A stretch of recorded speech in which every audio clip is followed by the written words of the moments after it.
அப்படின்னு பார்த்தா அல்லாஹ் பாதுகாக்கணும். எல்லா துறைகளிலுமே தகுதியற்றவர்கள் தான் பெரும்பாலும் இருக்கிறாங்க. அரசியல் சொல்லவே வேணாம், காதை பொத்திக்கலாம் அப்படியே. ஏன்னா இருக்கிறவன் ஃபுல்லா சத்தியவான் சாவித்திரி. ஒருத்தர் கொடுத்த அந்த பொருளை எந்த விதமான சேதாரமும் இல்லாம அப்படியே ஒப்படைப்பது, அல்லது அவர் யார்கிட்ட ஒப்படைக்க சொன்னாரோ அவங்கள்ட்ட போய் ஒப்படைப்பது எவ்வளவு பெரிய பெனிஃபிட் அது கொடுக்கும் தெரியுமா? நீங்க 10 ரூபாவை காப்பாத்திருப்பீங்க அம்மானிதத்திற்காக. அந்த 10 ரூபாய் உங்களுக்கு எவ்வளவு பெரிய பெனிஃபிட்டை கொடுக்கும்னு சொன்னா 10 மடங்கான 100 அல்ல 1000 கூட கொடுத்து விடும். அளவிலா கருணையும் நிகரற்ற அன்புடையவனுமாகிய எல்லாம் வல்ல அல்லாஹ்வின் திருப்பெயரை கொண்டு ஆரம்பம் செய்கின்றேன். அகில உலக அருட்பெரும் ஜோதி கண்மணி முஹம்மது ரசூலுல்லாஹி ஸல்லல்லாஹு அலைஹி வஸல்லம் அன்னாரின் மீதும், அன்னாரை பின்பற்றிய சத்திய சஹாபாக்கள், தாபீன்கள், தபா தாபீன்கள், நல்லோர்கள், நாதாக்கள் நம் அனைவரின் மீதும் எல்லாம் வல்ல அல்லாஹ்வின் ஈடு இணை இல்லாத அன்பும் அவனுடைய கருணையும் உண்டாவதாக.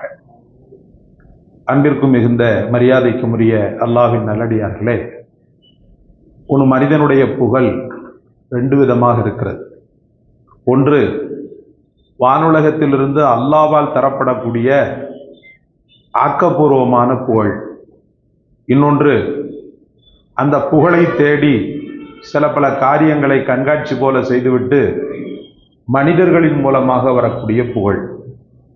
வானுலகத்திலிருந்து வரக்கூடிய புகழுக்கு என்றும் அழிவு கிடையாது.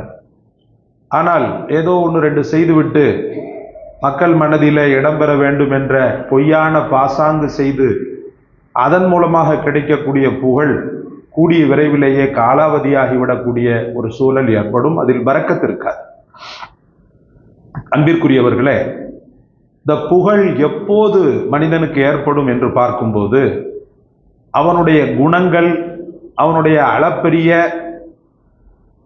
ஒரு பண்புகளின் மூலமாக மட்டும்தான் புகழ் என்பது அடைய முடியும். அப்படி புகழை ஏற்படுத்தக்கூடிய ஒரு அற்புதமான, இறைவனுடைய புகழை ஏற்படுத்தக்கூடிய ஒரு அற்புதமான குணாதிசயம்தான் நேர்மை என்பது. நேர்மையோடு வாழ்ந்து, நேர்மையோடு இருந்து, நேர்மையோடு மறைந்தவனை இந்த உலகம் போற்றி புகழ்கிறது. அவன் கபரில் சடலமாகி மண்ணோடு மண்ணாக மக்கி போனாலும் அவன் புகழுக்கும் அவனுடைய நேர்மைக்கும் எந்த காலத்திலும் மக்குதல் கிடையாது, எந்த காலத்திலும் அழிவு என்பதே கிடையாது. நேர்மை அந்த அளவுக்கு பாராட்டு பெற்றது.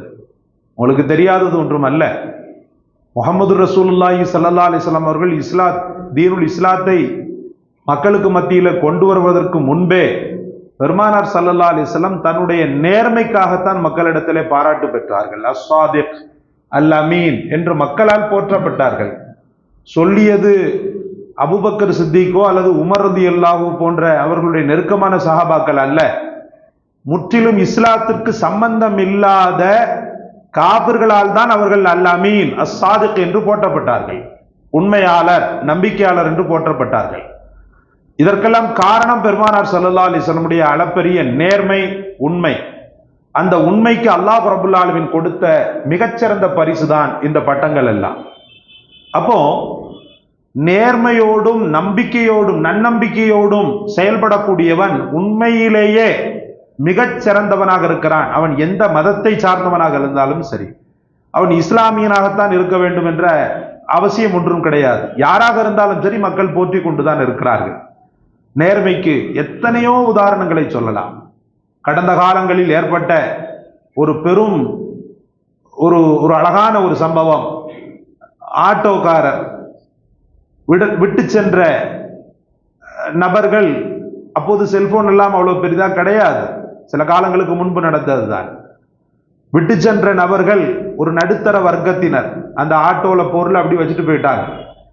அந்த ஆட்டோல உள்ள அதுல இருந்த பொருளை கொஞ்சம் கூட மாறுதல் இல்லாம, அதை லேசா கூட திறந்து பார்க்காம அதை அப்படியே எடுத்து உரியவர்கள்ட்ட ஒப்படைத்த ஆட்டோக்காரர்.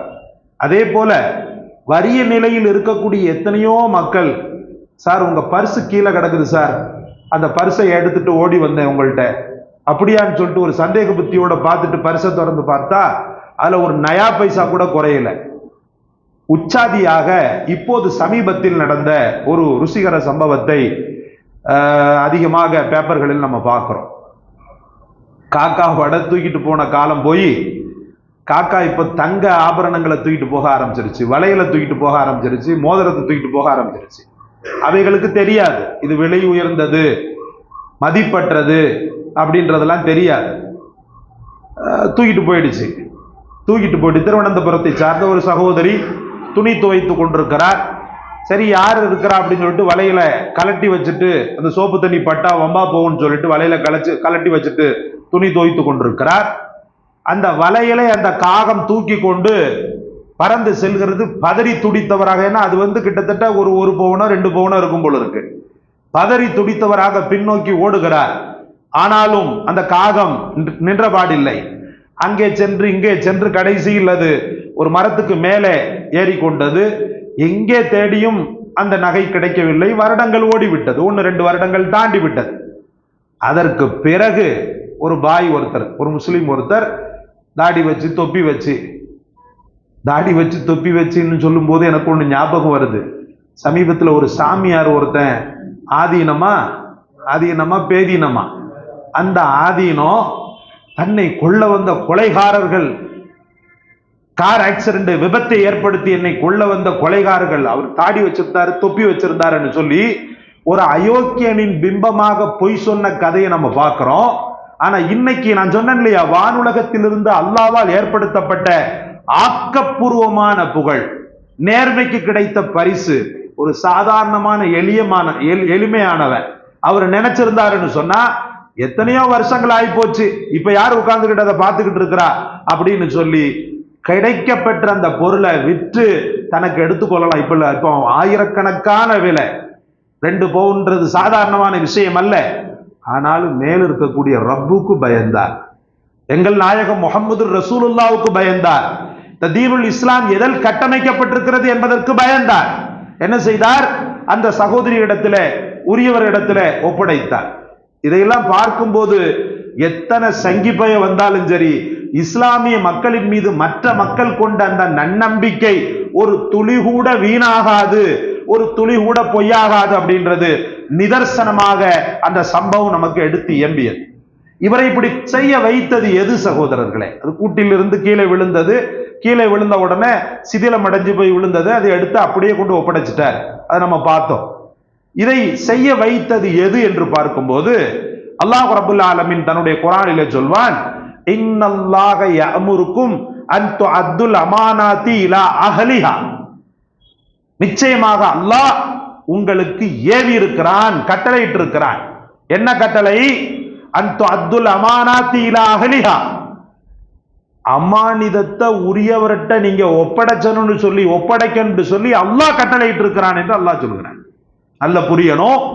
தீனுல் இஸ்லாம் வருவதற்கு முன்னமே அமானிதம் என்பது வந்து விட்டது. ஷிர்கை அல்லாஹ் தஆலா ஒழித்து கட்டுவதற்கு முன்னமே பொய்மையை அல்லாஹ் ஒழித்து கட்ட வைத்தான். பனி இஸ்ரவேலர்களுக்கு மத்தியில் இருந்த அந்த அநீதம், நேர்மைக்கு புறம்பான செயல்களை எல்லாம் மூசா நபியின் மூலமாக ஒழித்து கட்டினான். அதே போல முஹம்மது ரசூலுல்லாஹி ஸல்லல்லாஹு அலைஹி வஸல்லம் வெறுமனே தீனுல் இஸ்லாத்தை மட்டும் சொல்லிட்டு போகல, அதோடு கூடி மக்கள்கிட்ட இருந்த மௌட்டிக பழக்க வழக்கங்களை மௌத்தாக்கினார்கள் பெருமானார் ஸல்லல்லாஹு அலைஹி வஸல்லம். நீதி, நேர்மை, சத்தியம் மட்டும்தான் ஒரு மனிதனுடைய மிகச்சிறந்த ஆபரணங்கள் அப்படின்றத பெருமானார் ஸல்லல்லாஹு அலைஹி வஸல்லம் அவர்கள் புரிய வைத்தாங்க. இந்த ஒரு அடிப்படையில் அன்பிற்குரியவர்களே, இந்த ஆயத்தை போதித்த முஹம்மது ரசூலுல்லாஹ் இப்படிப்பட்ட இஸ்லாமிய மக்களுக்கு ஒரு பெரும் மோட்டிவேஷனாக, உத்வேக புருஷர்களாக இருந்து அவர்களை நேர்மையின் பக்கம் தூண்டிக் கொண்டே இருப்பார்கள். நாமும் அப்படித்தான். காலம் முழுக்க நேர்மையோடு இருக்கின்ற பட்சத்தில், அவனுடைய வாய் வார்த்தைகள் சுத்தமாக இருக்கின்ற பட்சத்தில், அவன் செயல்பாடுகள் சுத்தமாக இருக்கின்ற பட்சத்தில், உலகத்துல மற்ற புகழ் இல்லாத, உலகத்துல மற்ற புகழ்கள் இருக்கிறது அல்லவா, அந்த புகழை விட மாபெரும் புகழை இது ஈட்டித் தரும் என்று சொன்னால் அது மிகையான வார்த்தை அல்ல. அல்லாஹ் உங்களுக்கும் எனக்கும் தௌஃபீக் செய்வானாக. ஆரம்பத்துல அப்பாசிய குடும்பம் இருக்கிறது அல்லவா, பெருமானார் ஸல்லல்லாஹு அலைஹி வஸல்லம் குடும்பத்தினர், அவங்கள்ட்ட ஒரு பொறுப்பு இருந்துச்சு. என்ன பொறுப்பு? அப்ப இஸ்லாம்லாம் வரல. காபத்துல்லால சிலைகளும் இருந்துச்சு, 300க்கும் மேற்பட்ட சிலைகள் இருந்துச்சு. காபத்துல்லால அல்லாவையும் தொழுவாங்க, சிலையும் தொழுவாங்க. அல்லாவையும் தவாப், காபத்துல்லாவையும் தவாப் செய்வாங்க, சிலைகளையும் தவாப் செய்வாங்க.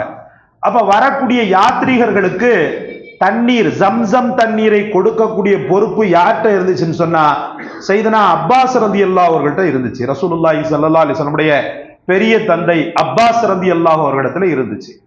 அவங்க என்ன செய்வாங்கன்னு சொன்னா வரக்கூடிய ஹாஜிகள், அதாவது வந்து பூஜிக்கின்ற மக்களுக்கெல்லாம் தண்ணீர் ஊத்தி கொடுப்பாங்க. காபாவுக்கு யார் வந்தாலும் அவங்க வீட்டுல இருந்து தான் தண்ணீர் சப்ளை, ஜம்சம் தண்ணியை எடுத்துட்டு கொண்டு போய், இப்போ எப்படி டேங்கா ஒவ்வொரு இடங்கள் பணியாளர்கள் வைக்கப்பட்டிருக்கிறதோ அந்த காலத்துல ஹஜ்ரத் அப்பாஸ் ரலியல்லாஹு அதை ஒரு திருத்தொண்டாக அவர்கள் மனதில் ஏற்றி நிறைவேற்றி வந்தார்கள். இப்படி இருக்கக்கூடிய ஒரு சூழலில் அன்பிற்குரிய அல்லாஹ்வின் பெருமக்களே, புனித மக்கா வெற்றி கொள்ளப்படுகிறது. ஃபத்ஹு மக்கா, மக்காவின் வெற்றி. மக்காவின் வெற்றிக்கு பிறகு காபத்து ஷரீஃபினுடைய சாவி வந்து பெருமானார் ஸல்லல்லாஹு அலைஹி வஸல்லம் அவர்களுடைய கரங்களில் வருகிறது.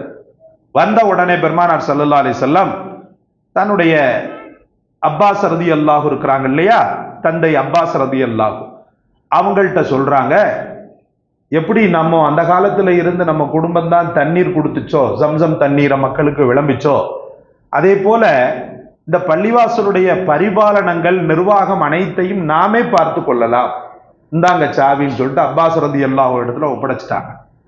அப்பாஸ் ரலியல்லாஹு ஒரு இடத்துல சாவியை ஒப்படைச்சிட்டாங்க.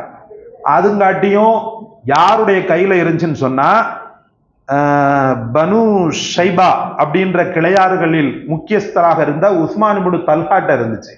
நம்ம உஸ்மான் ரலியல்லாஹு இல்லை, இவர் வேற உஸ்மான் இப்னு தல்ஹா.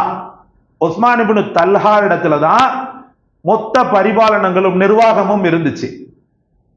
அதை புடுங்கி என்ன பண்றாங்க, அதை புடுங்கல, பொதுவாக வெற்றி பெற்றுட்டா நம்ம தானே அப்படின்றதுனால பெருமானார் ஸல்லல்லாஹு அலைஹி வஸல்லம் ஜம்சம் தண்ணீர் பொறுப்பு அவங்கள்ட்ட இருந்ததுனால மற்ற பொறுப்புகளும் அப்பாஸ் ரலியல்லாஹு அவர்களே பார்க்கட்டும் அப்படின்னு சாவியை கொடுத்துட்டாங்க. ரப்புல் ஆலமீன் உடனே ஆயத்தை இறக்குறான். காபத்துல்லாவின் நடுவில் வைத்து இறக்கப்பட்ட ஆயத்து இது. காபத்துல்லாவின் நடுவில் வைத்து இறக்கப்பட்ட ஆயத்து இது. இன்னல்லாஹ யஅமுருக்கும் அன் துஅத்துல் அமானாத்தி இலா அஹ்லிஹா, நிச்சயமாக அல்லாஹு தஆலா அமானிதத்தை அதற்குண்டான உரியவர்களிடத்தில் ஒப்படைப்பதற்கு உங்களை ஏவுகிறான் அப்படின்னு சொன்ன உடனே, அந்த ஆயத்து இறங்கின உடனே கொடுத்த சாவியை பிடிங்கிட்டாங்க ஹஜ்ரத் பெருமானார் ஸல்லல்லாஹு அலைஹி வஸல்லம். அல்லாஹ்வுடைய கட்டளைக்கு கொஞ்சம் கூட மாற்றம் ஏற்படாத விதத்திலே கொடுத்த சாவி அப்படியே பிடிங்கிட்டாங்க. பிடுங்கி ஐன உஸ்மான் இப்னு தல்ஹா அப்படின்னு சொல்லிட்டு கேட்டாங்க. உஸ்மான் இப்னு தல்ஹாவை எங்கே என்று கேட்டாங்க.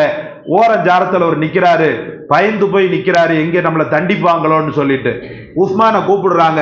உஸ்மான் இப்னு தல்ஹாவை கூப்பிட்டு சொன்னாங்க பெருமானார் ஸல்லல்லாஹு அலைஹி வஸல்லம், இந்தாப்பா சாவி உன்னிடத்துல தான் இருக்க வேண்டும் சொன்னாங்க பெருமானார் ஸல்லல்லாஹு அலைஹி வஸல்லம். கியாமத் நாள் வரைக்கும் நீயும் உன் குடும்பமும் தான் இந்த நீதி பரிபாலனத்தை செய்ய வேண்டும்.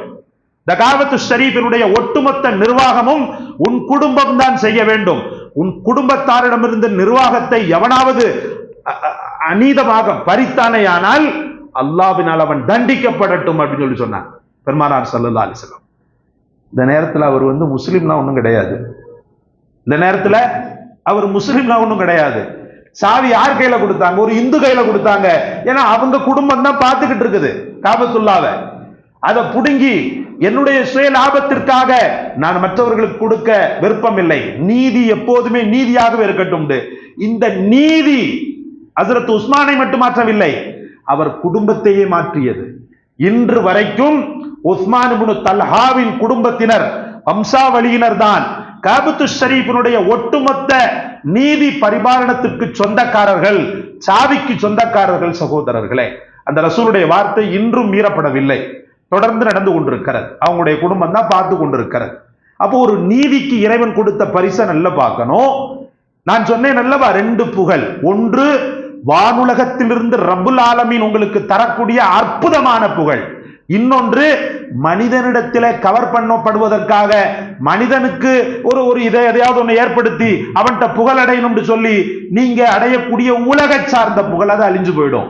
வானுலகத்திலிருந்து வரக்கூடிய நீங்க எதிர்பார்க்காத உங்களுடைய உளப்பூர்வமான தொண்டுக்கு ஆண்டவன் கொடுக்கக்கூடிய பரிசு. அவர் முஸ்லிம் அல்ல, நல்ல புரியணும், அவர் முஸ்லிம் அல்ல, அவர் இந்துவாகத்தான் இருந்தார், அவர் மாற்றாராகத்தான் இருந்தார். அந்த நேரத்திலும் நீதி வலுவாத அந்த ரப்புல் ஆலமீன் உஸ்மான் இப்னு தல்ஹாவிடத்தில் தான் அந்த காபத்து ஷரீஃபின் சாவி இருக்க வேண்டும் என்று நீதியை கட்டியாக பிடித்துக் கொண்டான் அல்லாஹ் ரப்புல் ஆலமீன். அப்ப அந்த வரலாறுகளை படிக்கக்கூடிய நம்முடைய மக்களுக்கு தெரியாதா நீதி நேர்மையோடு இருக்கணும்? அந்த நேர்மையின் வெளிப்பாடு தான் அந்த சாதாரண எளிய மனிதர் காக்காவிடமிருந்து பெறப்பட்ட அந்த தங்க ஆபரணத்தை அந்த பெண்மணிக்கு திரும்ப கொடுத்தார். அவர் உள்வாங்கியிருப்பார் இல்லையா? பெருமானார் ஸல்லல்லாஹு அலைஹி வஸல்லம் அவர்கள் அதற்காகத்தான் வந்தேன்னு சொல்லி சொன்னாங்க. இந்த உலகத்துல நீதியை பறைசாட்டத்தான் என்ன அனுப்புனான்னு சொல்லி சொன்னாங்க.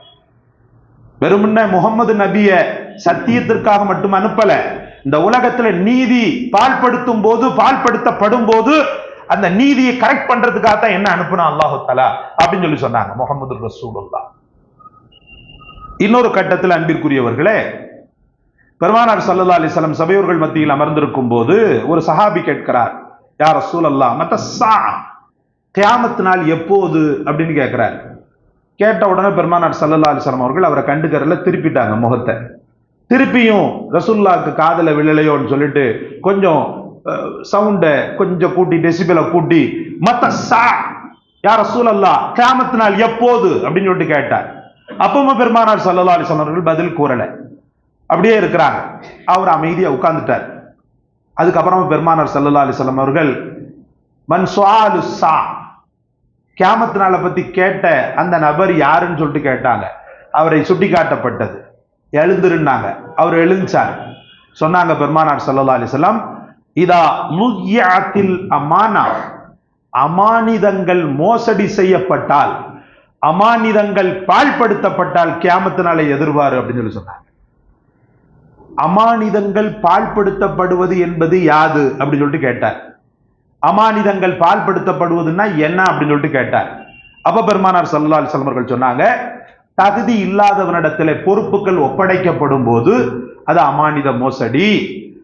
அவன் தகுதியானவனே கிடையாது, அவன் பொய்ய திருடன், அவன் கையில போய் பொறுப்பு ஒப்படைக்கப்படுது அப்படின்னு பார்த்தா அல்லாஹ் பாதுகாக்கணும். எல்லா துறைகளிலுமே தகுதியற்றவர்கள் தான் பெரும்பாலும் இருக்கிறாங்க.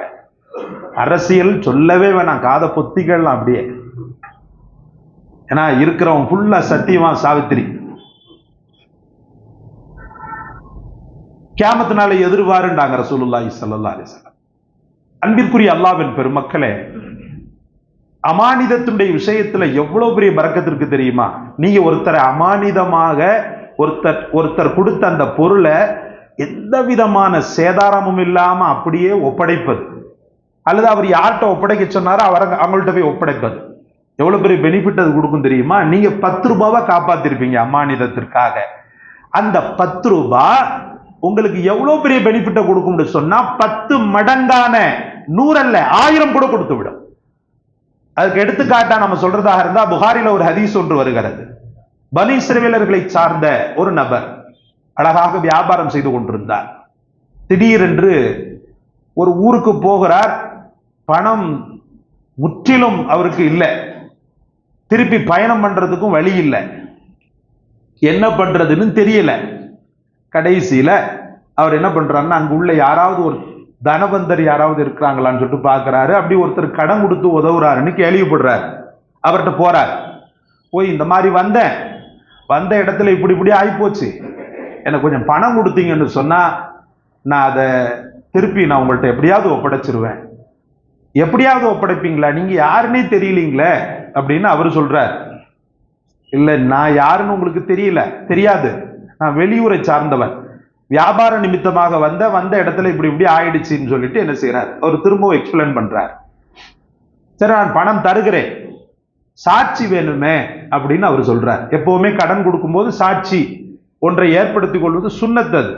அவன் தப்பா நினைச்சாலும் பரவாயில்லை, கடன் வாங்குறவன் தப்பா நினைச்சாலும் பரவாயில்லை, ஒரு சாட்சி ஒன்றை ஏற்படுத்த வேண்டும், எழுதி வாங்கி கொள்ள வேண்டும். பெரிய சுன்னத்தது. அவரு சாட்சிக்கு நான் இங்க யாரா கூப்பிடுறது, அல்லாஹ்வை தான் கூப்பிடுறேன் அப்படின்றார். என்ன சொல்றாரு? அல்லாஹ், சஹீஹான ஹதீஸ் இது. அல்லாஹ்வை தான் கூப்பிடுறேன், என்ன நம்பி யார் இந்த ஊர்ல வருவா? நானே புதாலு, அல்லாஹ்வை தான் நான் கூப்பிடுறேன். அப்படியா? அல்லாஹ்னு சொன்ன உடனே நீங்க வேற எந்த பேச்சும் பேச தேவையில்லை அப்படின்னு சொல்லி அமௌண்ட்டை கொடுக்கிறார். கொடுத்துட்டு எப்போ கொடுப்பீங்க அப்படின்னு கேட்கும்போது ஒரு குறிப்பிட்ட தவணையை, ஒரு நாளை குறிப்பிடுகிறார். சென்று விடுகிறார். சென்று விட்ட உடனே அன்பிற்குரிய அல்லாஹ்வின் பெருமக்களே, நாட்கள் ஓடுகிறது, குறிப்பிட்ட நாளும் வந்து விடுகிறது. அன்று பயங்கரமான சூறாவளி, கடலுக்குள் செல்லவே முடியாது என்ற ஒரு சூழ்நிலை. என்ன செய்யறான் பாருங்க, என்ன செய்யறாரு பாருங்க அந்த மனிதர். ஆண்டவன் மேல நம்பிக்கை, அந்த நம்பிக்கை உச்சத்தை அடைந்தால் எதுவும் நடக்கும்.